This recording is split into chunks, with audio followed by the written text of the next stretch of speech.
clouds. There's no crossing guard out here at all. And this is an ongoing investigation. We will continue to keep you updated with the latest at ktnv.com. A set of human remains found at Lake Mead's Boulder Beach last summer have now been identified as a missing Las Vegas man. The Clark County coroner says Claude Russell Pessinger disappeared back in July of 1998. Now, he was 52 years old at the time. His cause of death remains unknown, and this investigation does continue. Time now for a quick check of the weather. Let's check in with meteorologist Kevin Janison. It's a nice night. Really nice. Yeah, we need a few more of these because we've got a big-time temperature roller coaster coming our way, so you have to catch it when you can. There's a view from our camera on top of Mandalay Bay, and talk about a comfortable evening. 60s, Anthem, Southern Highlands, even in the heart of the valley. Summerlin checking in at 63 degrees. We had a few pockets of double-digit breezes, barely noticeable. They're not that significant. They'll subside overnight, only to fire back up on Friday. So a few clouds coming down from the north. We'll get a couple of these clouds overnight tonight and tomorrow, mainly thin clouds. But boy, do we have a weather story for you. We've got a couple bouts of significant winds, one big time wind bag next week. Temperatures will flirt with records and then drop more than 20 degrees. Full forecast and a little stump the anchor in just a few minutes, Tricia. All right, Kevin, thank you. See you soon. The Clark County coroner has identified the woman who was shot and killed Sunday on Bellolante as 43-year-old Shauna McCowan. Now, the coroner says the victim's cause of death was gunshot wounds to the neck and torso. However, there is no city of residents listed for McCowan. This investigation is ongoing, so if you have any information at all about McCowan or this shooting, you're urged to contact Crime Stoppers at 702-385-5555 to remain anonymous. Also new at 11 o'clock tonight, the city of Las Vegas has added more security to keep downtown Las Vegas as safe as possible. A new flex team has been created with the primary function to identify and suppress criminal activity.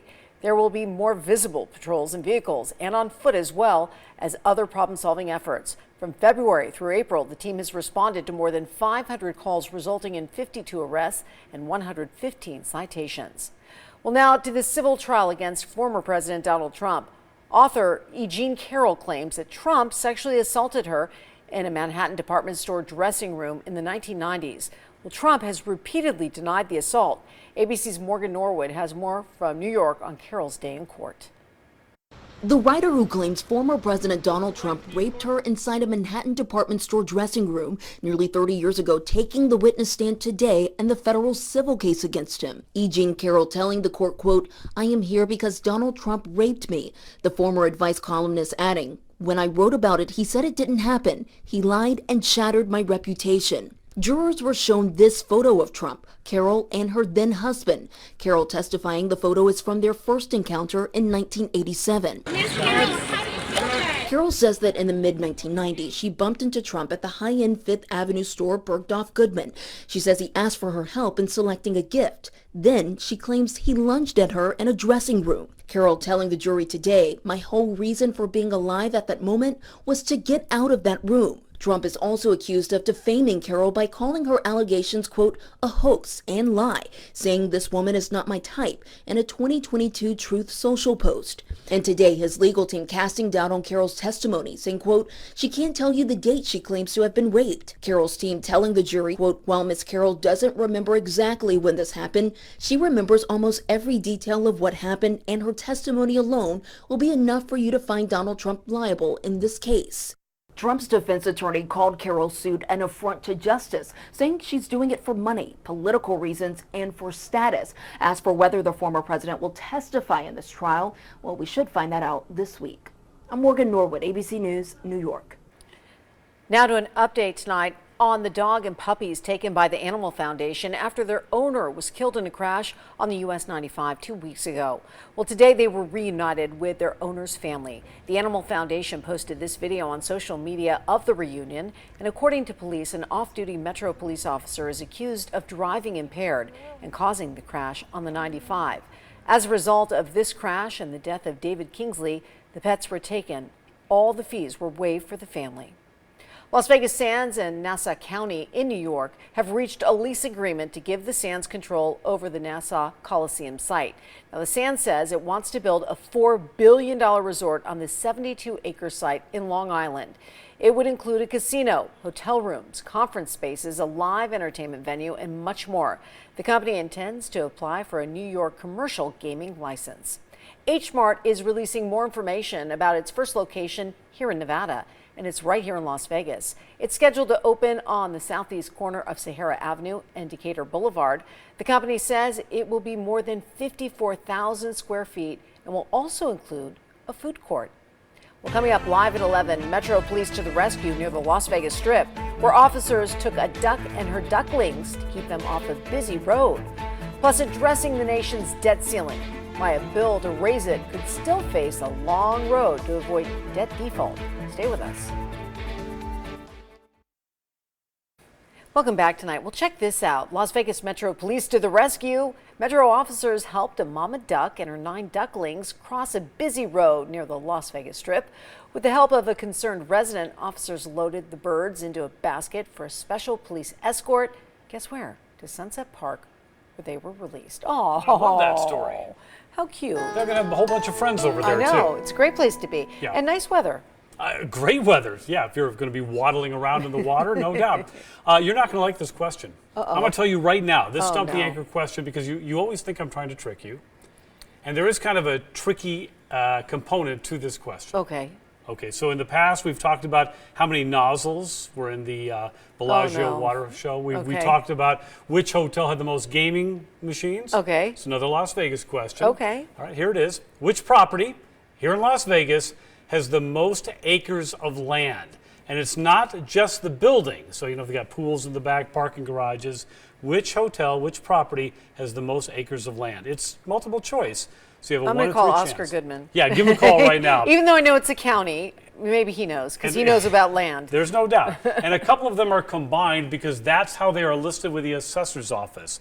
So the Las Vegas Advisor compiled this list, and the Excalibur and Luxor are combined, and the Wynn and Encore are combined, because again, that's how they're judged by the assessor. That was a long-winded question. Yes. We'll have the answer at the conclusion of the Weathercast. Let's talk wildflowers, because they've been going wild out there, not only here in Las Vegas, but if you've ever made the drive to Gold Butte, normally you're admiring the rock formations. Well, Luis got these pictures. Man, have they had some really nice flowers. The rain was just so significant this past winter. Everything is sprouting, even this bad boy in Red Rock Canyon, although he shows up every year. Beautiful view from our camera on top of Mandalay Bay, looking up the fabulous Las Vegas Strip, or down from the top of the Strat. Look at the sphere in the lower left. That has certainly been a beautiful addition to our skyline. Very unique, no doubt. Temperatures in neighborhoods across the valley running the range from the mid-60s to the low 70s, depending on your neck of the cactus. Not much wind, most neighborhoods below 10 miles per hour. Only exception at the highest elevation where we have a weather station and anemometer up there in Lee Canyon.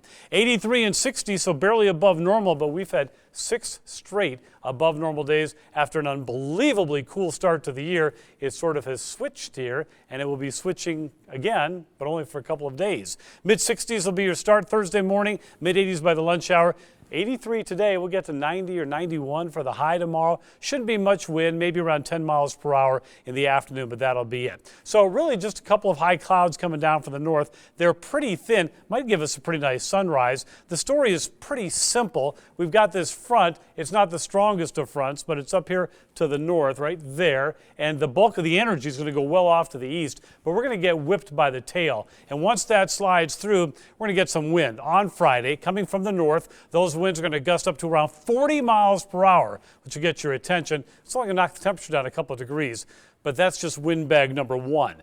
Pahrump goes down to 56 tonight, 55 in the Moapa Valley and Overton. In town, few neighborhoods, southern and northwestern parts of town, getting into the 50s, everybody else in the low to mid 60s. Then the highs tomorrow, mid 80s to low 90s. North Las Vegas will hit 92. Going to play in the snow, 70s up on the mountain, mid 80s in Red Rock, 97 down by the river in Laughlin, Buck 4 in Death Valley. Our valley goes down to 64, maybe a stray high cloud tonight and the first half of the day tomorrow. 91, the expected high. We'll back off a couple degrees with the wind on Friday, mid-90s on Saturday. We've never had an official 100-degree day in the month of April. We're going to be close on Sunday, the 30th, and then the winds kick up. And look at the temperature drop like a rock by the time we get to the middle of next week, giving back 23 degrees. You can't do that without a lot of speed bumps, a lot of bumps in the night with those winds, and that's what's going to happen. Gotta love tomorrow, though. It should be a nice, warm day. All right, Tricia, no glasses? Well, I'm going to put them on. I think I've you been should. sitting here thinking about this, and I'm going to go with B, Win and Encore, and I'm going to tell you why. Tell me. I'm going to tell you why, because Steve Wynn built that. Well, interesting. Right? And that's your reason why? Well, I did an interview with him, and I was there when it opened, and I do know that that was the former country club property. And that's the reason why that's the correct answer. Yes. Because the golf course adds over 100 acres alone to the size of the property. Very nice. Yeah. Well done. And if you want to know the math, City Center is only 76 acres only. The Wynn Encore combo over 183 acres. Excalibur and Luxor 108 acres. But if you want just the hotel property, the largest is Mandalay Bay at 118.9 acres. Okay. Yeah. And you can picture that because they've got the big I could pool see area. that. Yeah. parking But on garage that and list, everything. I was going to go with Steve Wynn. I remember when it was built. I remember when Encore went up. I remember talking to him about it. So that's how I remember that. So basically what you're saying is you did not even need the glasses. No, that's right. That one I felt comfortable with. Yeah, good job. Thank you. We'll be right back.